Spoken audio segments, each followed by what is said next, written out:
Hello student, आज BA third year में मैं आपको दक्षिण सहयोग साउथ कोऑपरेशन के बारे में चर्चा करूँगी। पहले कई दिनों से मैं आपको ये पीडीएफ नोट्स दिए हैं। दक्षिण सहयोग क्या, इस संगठन के क्या उद्देश्य हैं, क्या सिद्धांत हैं, इस बारे में मैंने आपको गठन के संबंध में भी बताया था। आज मैं इस संबंध में चर्चा करूँगी। दक्षिण सहयोग जो इस कॉपरेशन का क्या, इसमें किस प्रकार की इसके भूमिका है और क्या इसके उद्देश्य हैं, इन पर मैं आज थोड़ा चर्चा करूँगी। दक्षिण सहयोग जो है, आज आर्थिक और राजनीतिक क्षेत्र में दुनिया दो भागों में बटी हुई है, उत्तर और दक्षिण। उत्तर अमीर देशों का प्रतीक है और दक्षिण में गरीब अर्थात विकासशील देश आते हैं। दक्षिण सहयोग से तात्पर्य है कि दक्षिण अर्थात विकासशील देशों के मध्य आर्थिक विकास के लिए विचार विमर्श अथवा आपसी सहयोग के आधार की खोज। नई अंतर्राष्ट्रीय आर्थिक व्यवस्था की स्थापना के लिए उत्तर दक्षिण सहयोग नॉर्थ साउथ डायलॉग के प्रयत्न किए गए थे, किंतु धनी विकसित देशों के अड़ियल रुख के कारण कोई उत्साहजनक परिणाम नहीं निकले और विकासशील देशों की निर्धनता बढ़ती गई, ऋण भार बढ़ता गया, बजट घाटा बढ़ता है और व्यापार में असंतुलन बना रहा। उत्तर दक्षिण सहयोग का पीछे भागने की बजाय दक्षिण के जो विकासशील राष्ट्रों ने अपने आर्थिक विकास के लिए दक्षिण आपसी सहयोग पर जोर देना प्रारंभ कर दिया। दक्षिण सहयोग से अर्थ है कि विकासशील राष्ट्रों को विकसित राष्ट्रों पर अपने आर्थिक विकास के लिए निर्भर न होकर विकासशील राष्ट्रों में ही आर्थिक सहयोग के ऐसे प्रयत्न किए जाने चाहिए जिससे वे आत्मनिर्भरता की तरफ बढ़ सकें। दक्षिण विकासशील निर्धन राष्ट्रों में निरंतर बनी रहने वाली मंदी की स्थिति, उत्तर दक्षिण वार्ताओं में गतिरोध की स्थिति व विश्व स्तर की आर्थिक संस्थाओं की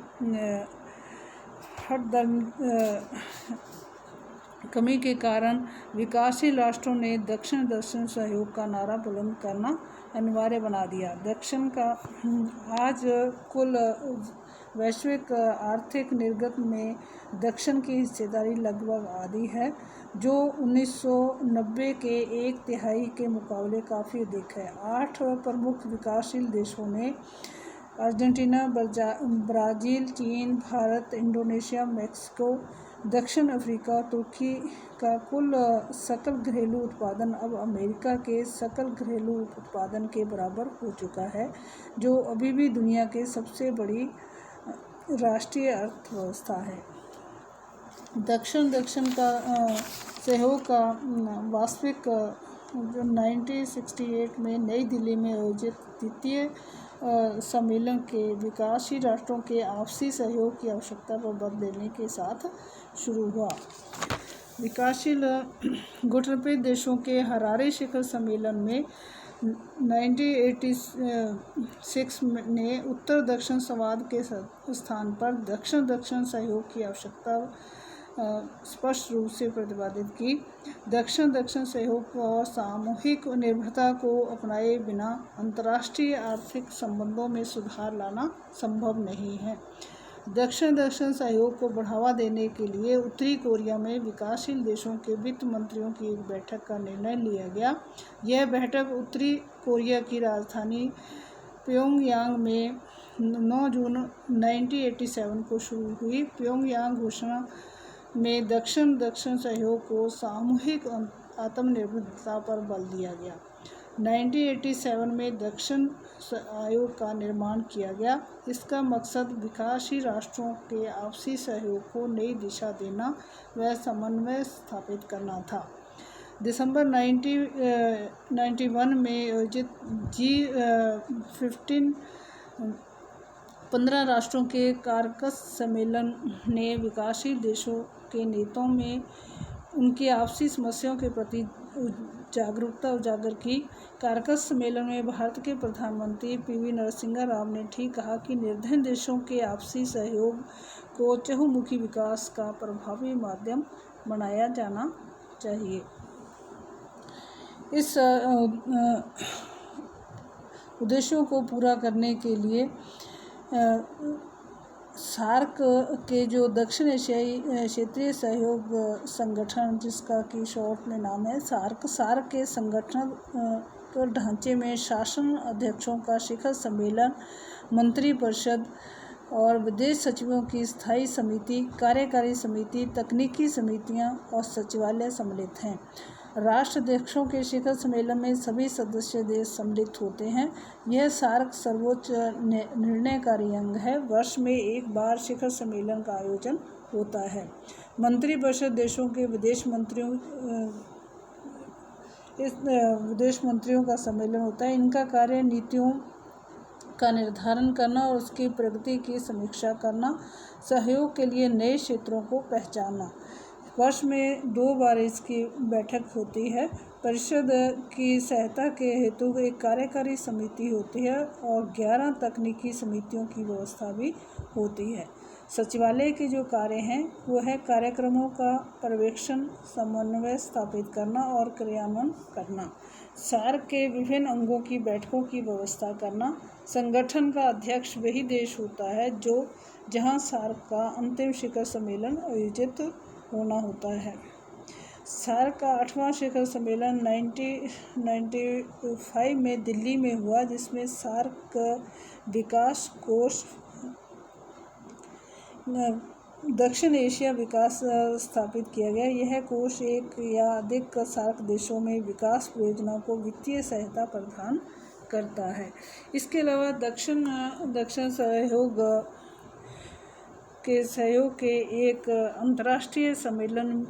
अंतर्राष्ट्रीय मंच भी हैं, जैसे कि अक्टांड सम्मेलन। अक्टांड अर्थात संयुक्त राष्ट्र संघ के व्यापार व आर्थिक विकास पर हुए अधिवेशन से पूर्व विदेशी व्यापार तथा सहायता संबंधी समस्याओं पर प्रशुल्क दरों या व्यापार पर हुए सामान्य समझौते के अंतर्गत विचार किया जाता है।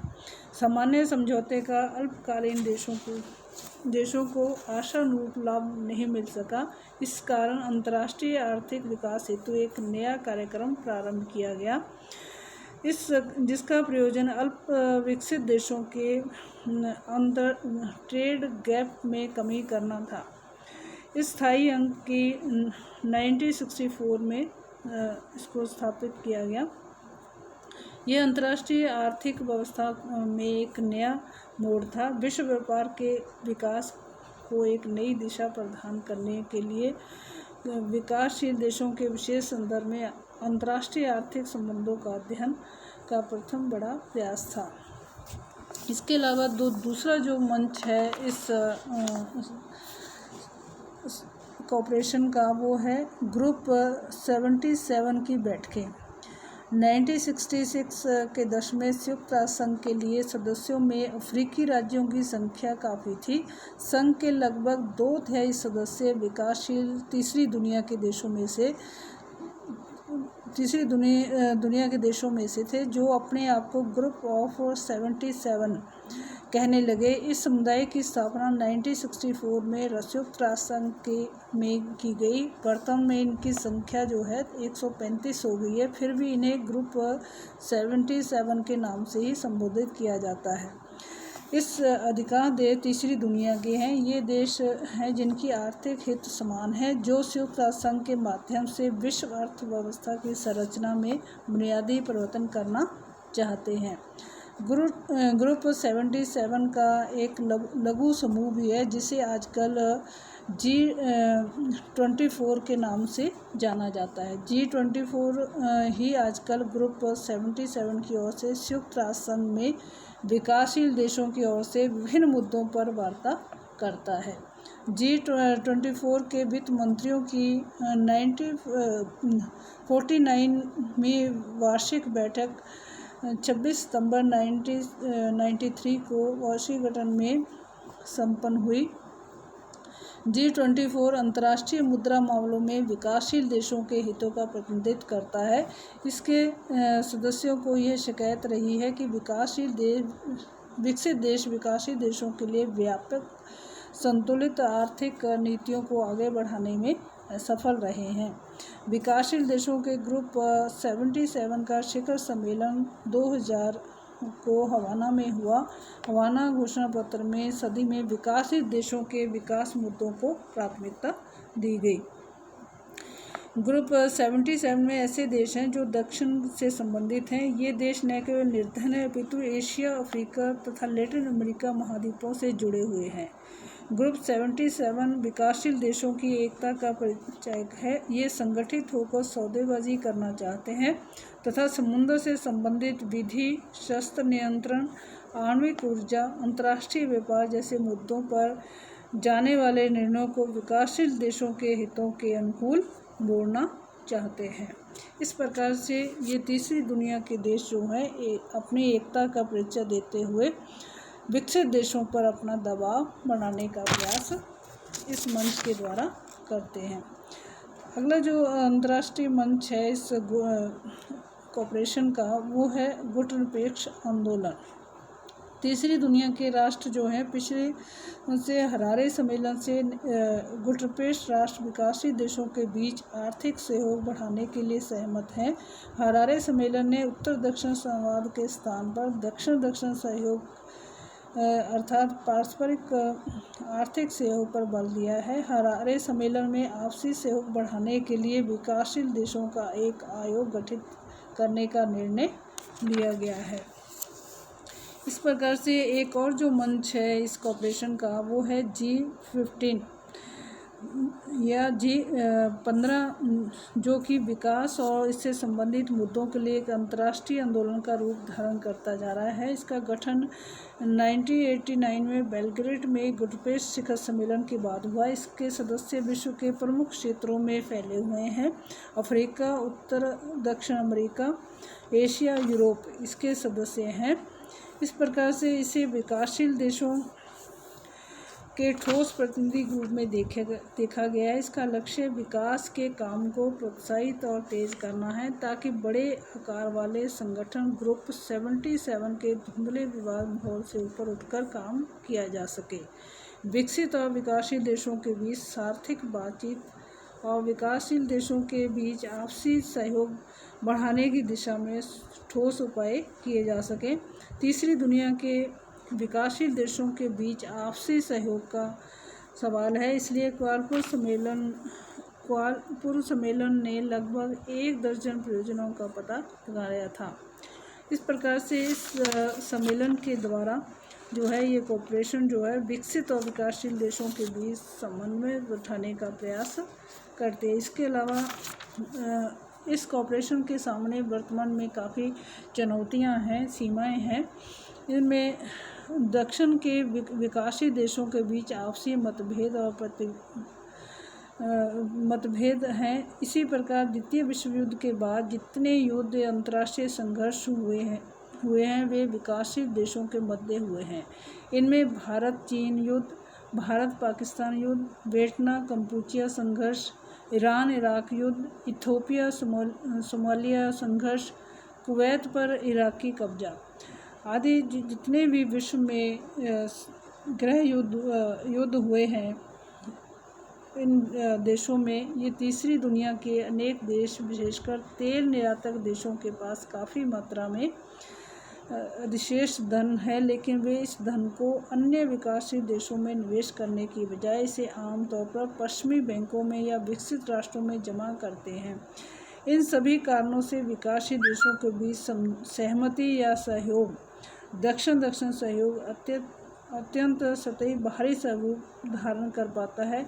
ये अपने को उत्तर के धनी राष्ट्रों के साथ सौदा करने की स्थिति में कमज़ोर पाते हैं। इन चुनौतियों के संदर्भ में यह आवश्यक हो गया है कि दक्षिण के विकासशील देश एकजुट और शीत युद्ध की समाप्ति के बाद युग में उत्तर के धनी खासतौर से G8 के धनी देश की बढ़ती आर्थिक और राजनीतिक प्रभुता के खिलाफ खड़े हों। इसलिए दक्षिण आयोग जी 15 देशों के संगठन बनाए गए हैं, जिनका उद्देश्य विकासशील देशों में सहयोग को प्रोत्साहन देकर उन्हें आत्मनिर्भरता की ओर लेके जाना है। इस प्रकार से 2009 में नैरोबी कीनिया में दक्षिण सहयोग पर उच्च स्तरीय संयुक्त राष्ट्र संघ सम्मेलन आयोजित किया गया, जिसमें भारत ने संयुक्त राष्ट्र से दक्षिण सहयोग के विस्तार करने का आग्रह किया था। जितने भी अंतर्राष्ट्रीय सम्मेलन जो है इन विकसित और विकासशील देशों के बीच हुए हैं, उनका उद्देश्य यही है कि इन छोटे राष्ट्रों के विकास को प्राथमिकता दी जाए और उनकी समस्याओं को हल करने के लिए विकसित देश जो हैं अपना सहयोग प्रदान करें। इसलिए ये जो है कोऑपरेशन बनाई गई। इन चुनौतियों को दूर करने के लिए इन देशों को आपसी जो मतभेद हैं उनको भुला करके आपसी सहयोग के द्वारा आगे बढ़ना होगा, जिससे कि वो आत्मनिर्भर बने। एक दूसरे के सहयोग से आपसी समस्याओं का जो हल है संधि समझौते के द्वारा हल करके आपसी सहयोग के द्वारा इनको आत्मनिर्भर बनाने के लिए आगे बढ़ना आवश्यक है, तभी ये विकास कर पाएंगे। थैंक यू, धन्यवाद।